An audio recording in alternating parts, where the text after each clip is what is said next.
Screen पर आप left और राइट में एक तरफ गाजा के बच्चों की कब्र पर नाचती हुई इजराइल की एक सैनिक है और दूसरी तरफ ईरान के हमलों के बाद पागल हुए लोग हैं।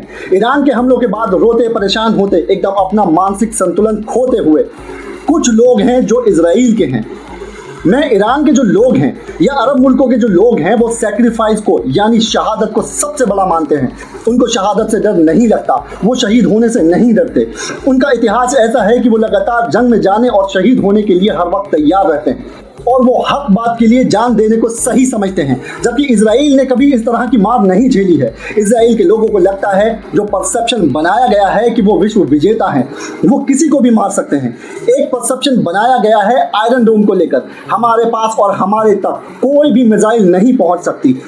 पिछले 20-25 सालों से इजराइल अपनी जनता के अंदर ये नशा भरता जा रहा है, हम जहां चाहेंगे मार के आ जाएंगे और कोई हमारा कुछ नहीं बिगाड़ पाएगा। इस बार ईरान ने इजराइल का ये भ्रम तोड़ दिया है। जंग जो भी जीते, जंग लंबी चलनी है, लगातार चलनी है। इजराइल का साथ देने भी लगे तो ईरान के लिए मुश्किल होना ही है और सबसे बड़ा खतरा अपने अंदर के गद्दारों से है। इसलिए मैं कह रहा हूं कि जंग जो भी जीते तो नेतन्याहू ईरानियों से कह रहा है कि तुम विद्रोह कर दो अभी की रिजीम के खिलाफ और सरकार को पलट दो, लेकिन कहीं ऐसा ना हो कि इजराइल के अंदर ही इस तरह का विद्रोह हो जाए। अगर अपने बंकर से निकलकर वो आया था देखने के लिए जहां पर तोड़-फोड़ हुई है तो सिर्फ इसलिए कि जनता लगातार ट्वीट कर रही है, जनता लगातार पोस्ट कर रही है कि हम यहाँ मर रहे हैं और तुम छुपकर बैठे हो। कई लोगों ने कल कहा कि नेतन्याहू ग्रीस भाग गया था, लेकिन आ गया। ग्रीस कोई स्वर्ग या नर्क में नहीं है, 2 घंटे की फ्लाइट का रास्ता है। कोई बड़ी बात नहीं है कि ग्रीस से लौट कर आ गया हो। बड़े बड़े अखबारों में, यहाँ तक कि टर्की और बाकी जगह के अखबारों में अगर ये खबर छपी थी तो बाकायदा जो उसका जहाज है उसके मूवमेंट को देखकर छपी थी। इसलिए वो कहाँ छुपा था या इस समय कहाँ छुपा है कोई नहीं जानता, लेकिन आया इसलिए था कि जनता का गुस्सा एक लेवल से ज़्यादा बढ़ ना जाए। और आप अच्छी तरह से जानते हैं कि अगर ये जंग शुरू हुई, और आप अच्छी तरह से जानते हैं कि ये जंग शुरू ही इसलिए की गई है क्योंकि उसकी कुर्सी एक बार से फिर डगमगाने लगी थी। असल में चाहे वो अमेरिका हो, चाहे वो इजराइल हो या फिर ख़ास तौर पर यूरोप के मुल्क हो, उनको इस बात से कोई दिक्कत नहीं है कि ईरान के पास परमाणु बम है कि नहीं है। उनको सारी दिक्कत इस बात से है कि इस्लामिक रिवॉल्यूशन के बाद ईरान का जो तेल और बाकी सारा कुछ पहले इंग्लैंड और अमेरिका के कंट्रोल में था वो ईरानियों के कंट्रोल में आ गया। ईरान की लूट उनके लिए अब तो पॉसिबल है नहीं। जो ईरान का शाह उनके इशारों पर नाचता था उसको अमेरिका में शरण देनी पड़ी। इसलिए आप देखेंगे कि ईरान के शाह का जो वारिस है रजा पहलवी, वो लगातार आप देख रहे हैं कि अमेरिका के न्यूज़ चैनल पर आ रहा है और अमेरिका और इजराइल को सपोर्ट कर रहा है। आप सोचिए वो ईरान का शाह रहा है। ईरान के इतने बच्चे, इतनी औरतें मारी जा रही हैं, लेकिन वो ईरान के साथ खड़ा होने की जगह अमेरिका के साथ खड़ा है। और अमेरिका की तो पुरानी आदत है, कुवैत इराक वॉर में इराक के ऊपर आरोप लगाया गया कि उसकी जो आर्मी है वो बच्चों को मार रही है। ऐसा आरोप लगाकर इराक पर आक्रमण किया गया। उसका सारा मकसद था इराक के ऊपर कब्जा करना ताकि वहाँ का गेहूं, वहाँ का तेल, सारा कुछ लूट सके। और हमले के बाद ईरान की क्या कंडीशन है वो सब जानते हैं।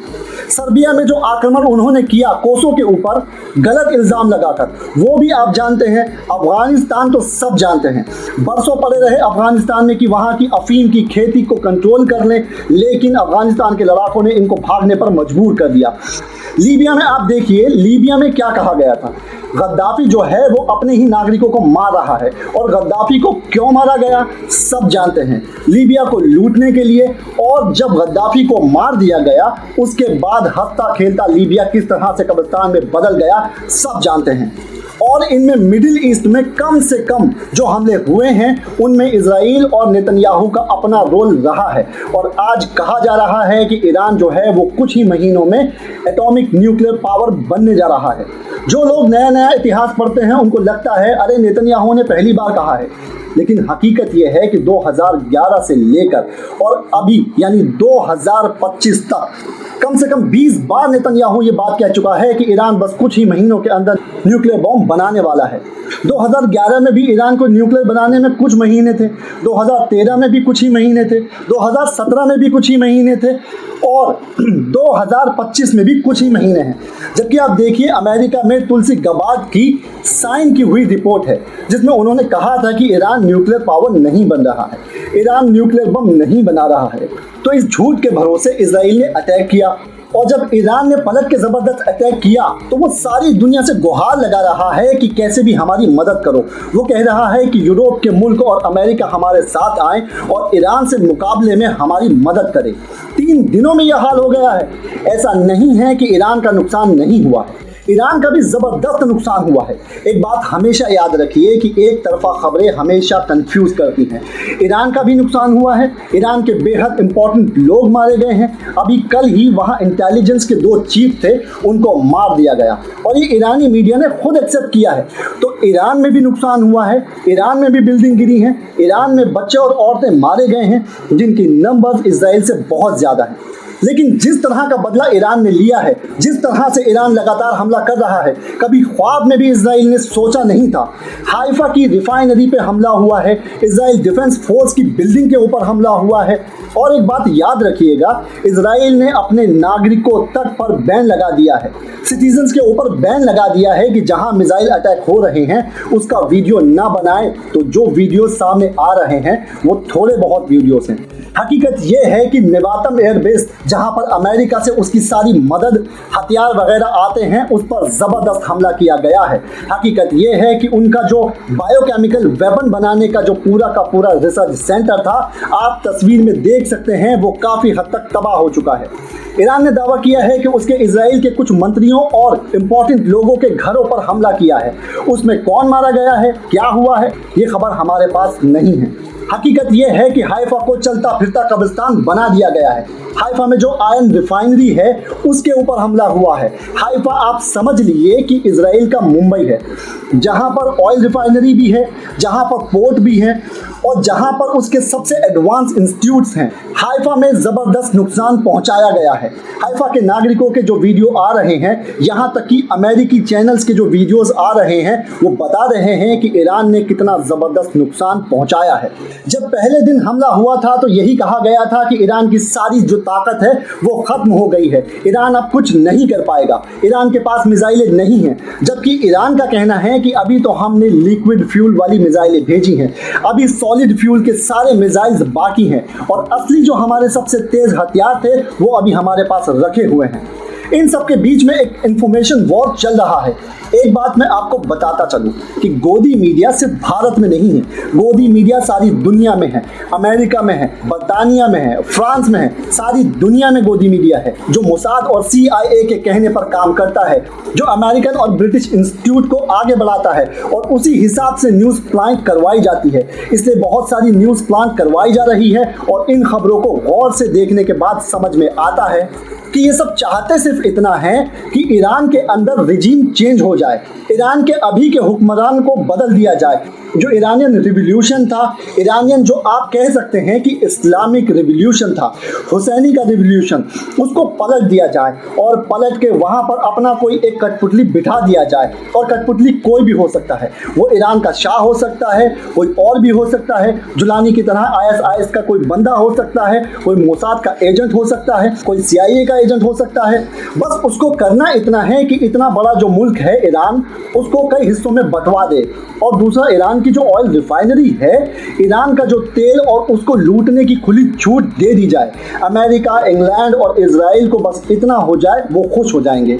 इनको पता है एटॉमिक वाला मामला सिर्फ और सिर्फ झूठा है। और आप देखिए ये खबरें किस तरह से चलाई जाती हैं। आज अगर अखबार उठाकर देखेंगे तो हेडलाइन में नेतन्याहू का बयान छपा हुआ है जिसमें वो कह रहा है ईरान ट्रंप को मारना चाहते हैं। आप याद कीजिए, ट्रंप का जब इलेक्शन चल रहा था उस समय भी एक गोली चली थी और उसके कान को छूते हुए निकल गई थी और उस समय भी यही कहा गया था कि इस हमले के पीछे ईरान है।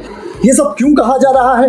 ईरान ने बहुत होशियारी से अभी तक अमेरिकन बेसिस पर हमला नहीं किया है, यानी अमेरिका, ब्रिटेन या इस तरह के मुल्कों को ये बहाना नहीं दिया है कि वो कह सकें कि हमारे इंटरेस्ट पे हमला हुआ है इसलिए हमला करेंगे। ईरान के ऊपर एक बात बिल्कुल क्लियर है कि इजराइल अग्रेसिव है। इजराइल ने पहला हमला किया है, इसलिए जहां भी बात होगी वहां लॉजिक तो मिलेगा नहीं। अभी तक आप कह रहे थे कि 7 अक्टूबर को हमास ने हमला किया, तो क्या इजराइल को सेल्फ डिफेंस का अधिकार है? अभी तक आप कह रहे थे कि 7 अक्टूबर को हमास ने हमला किया, जिसके बदले में इजराइल ने हमला किया, तो इजराइल को सेल्फ डिफेंस का अधिकार है। आप ये भूल जा रहे थे कि 1948 से लगातार लड़ाई चल रही है फिलिस्तीन की आज़ादी की।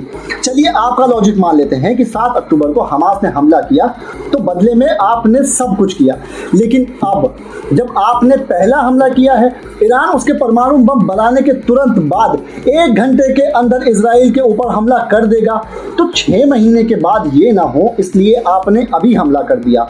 और यहाँ सबसे मजेदार बात यह है कि असल में एटॉमिक पावर किसी के पास है मिडिल ईस्ट में तो वो इजराइल के पास है, लेकिन ना तो वो IAEA से कोई इंस्पेक्शन करवाता है, ना NPT में शामिल है और ना ही किसी तरह की कोई जिम्मेदारी लेता है, और ना ही दुनिया उससे कोई सवाल पूछती है कि तुमने इलीगल तरीके से परमाणु बम कैसे बना लिया। और जिसके पास परमाणु बम नहीं होने की गारंटी है और सबूत तुलसी गवाह दे चुका है, अमेरिकन एडमिनिस्ट्रेशन दे चुका है, AIEA दे चुका है, उसके ऊपर ये आरोप लगाकर हमला करते हो और फिर कहते हैं ईरान जो है वो ट्रंप को मारना चाहता है। अगर ईरान मारना चाहेगा भी तो नेतन्याहू को मारना चाहेगा, ट्रंप को मारकर उसको कुछ खास फायदा नहीं होगा, और नेतन्याहू के पास इस बात का कोई सबूत है नहीं। ये सिर्फ इसलिए किया जा रहा है कि अमेरिका किसी तरह से जंग में शामिल हो जाए। पर जो खबर आ रही है वो यही आ रही है कि अमेरिका सीधे इजराइल का साथ देने के मूड में फिलहाल नहीं लग रहा। बेसिकली इजराइल का गुलाम है। कल कुछ भी हो सकता है, कल अमेरिका जंग में शामिल हो सकता है, लेकिन अगर अमेरिका जंग में शामिल होता है तो एक बात तो बहुत क्लियर हो जाएगी कि इजराइल अकेले दम पर ईरान से नहीं जीत सकता, चाहे वो कुछ लोगों को मार दे। इसलिए एक और खबर प्लान करवाई गई, और वो खबर प्लान क्या करवाई गई, वो खबर अमेरिका से ही प्लान हुई, जिसमें यह कहा गया कि इजराइल तो खामनेई को मारना चाहता था पर ट्रंप ने रोक दिया है। ये साइकोलॉजिकल वॉर का एक और हिस्सा है जिसमें वो बता रहे हैं कि वो जब चाहे खामनेई को मार सकते हैं। मैं आपसे वादा करता हूं कि अगर वाकई में ऐसा पॉसिबल होगा, एक तो इसकी कोशिश की गई होगी, ऐसा हो ही नहीं सकता कि इसकी कोशिश ना की गई हो। जिस दिन उसके लिए पॉसिबल होगा वो खामनेई को मार देगा। ये बात आप बिल्कुल याद रखिए, जैसे उसने नसरुल्लाह को मार दिया था। जिस दिन पॉसिबल होगा उस दिन खामनेई को भी मार देगा। अमेरिका से पूछने नहीं जाएगा। उसके बाद ट्रंप की कोई औकात नहीं है। ट्रंप यही कहेगा कि अच्छा किया, लेकिन ये खबर साइकोलॉजिकल वॉर की तरह प्लान की गई है ताकि ईरानियों को लगे अरे जब खामनेई ही सेफ नहीं है तो कोई और कैसे सेफ हो सकता है। इसलिए हेडलाइन छप जाने से कोई खबर सही नहीं हो जाती है। जब भी जंग चलती है तो बहुत सारा साइकोलॉजिकल वॉर भी चलता है। आप ट्रंप के बयानात देखिए कि G7 में जाने से पहले वो क्या बयान देता है कि जैसे मैंने हिंदुस्तान और पाकिस्तान के बीच जंग रुकवाई थी, वैसे ही मैं ईरान और इजराइल के बीच भी डील करवाने की कोशिश कर रहा हूँ।